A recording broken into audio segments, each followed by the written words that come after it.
చిత్తూరు జిల్లా నగరిలో gravel mafia రెచ్చిపోతోంది. Gravel metal క్వారీలపై గ్రామస్తులు తీవ్ర ఆగ్రహాన్ని వ్యక్తం చేస్తున్నారు. షెర్మిట్లకు మించి గ్రావెల్ ని తరలిస్తున్నారని, అంతేకాకుండా ఓవర్ స్పీడ్ తో లారీలు నడుపుతున్నారని మండిపడ్డారు. అర్ధరాత్రి రోడ్డుపై బైఠాయించి ఆందోళన చేపట్టారు. ఇప్పటికైనా అధికారులు మైనింగ్ మాఫియాకి అడ్డుకట్ట వేయాలని డిమాండ్ చేస్తున్నారు.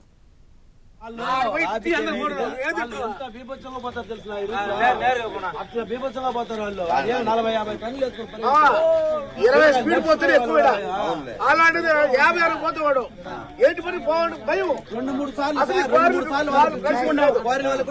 లైసెన్స్ లేని క్వారీలు ఎక్కడ పెరిపాలు ఎక్కడ రోజుకి పెరిపాలు లిమిట్ ఎంత ఇప్పుడు ఎవరేమా నైట్ నైట్ రా పండుగలకు రా ఎన్ని పడ్డ చూడు.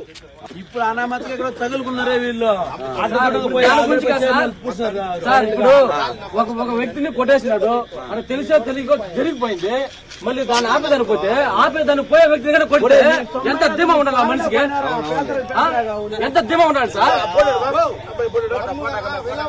కాదు బా ఇప్పుడు ఆపేదానికి పోయినాడు. కనీసం ఎంత టెక్నాలజీ ఎవరుంటారు సార్ అప్పుడు? వీడు ఆపేదానికి పోయినాడు.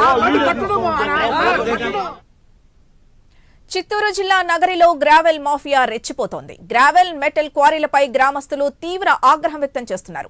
పర్మిట్లకు మించి గ్రావెల్ ని తరలిస్తున్నారని, అంతేకాకుండా ఓవర్ స్పీడ్ తో లారీలు నడుపుతున్నారని మండిపడ్డారు. అర్ధరాత్రి రోడ్డుపై బైఠాయించి ఆందోళన చేపట్టారు. ఇప్పటికైనా అధికారులు మైనింగ్ మాఫియాకు అడ్డుకట్ట వేయాలని డిమాండ్ చేస్తున్నారు.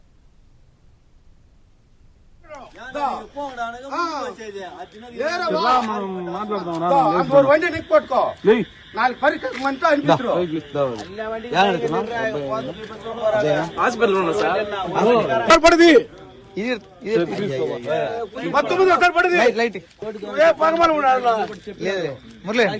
లేదు. వాళ్ళు ఏమి తోలుతారు తెలిసిన మీకు తెలియదేమే.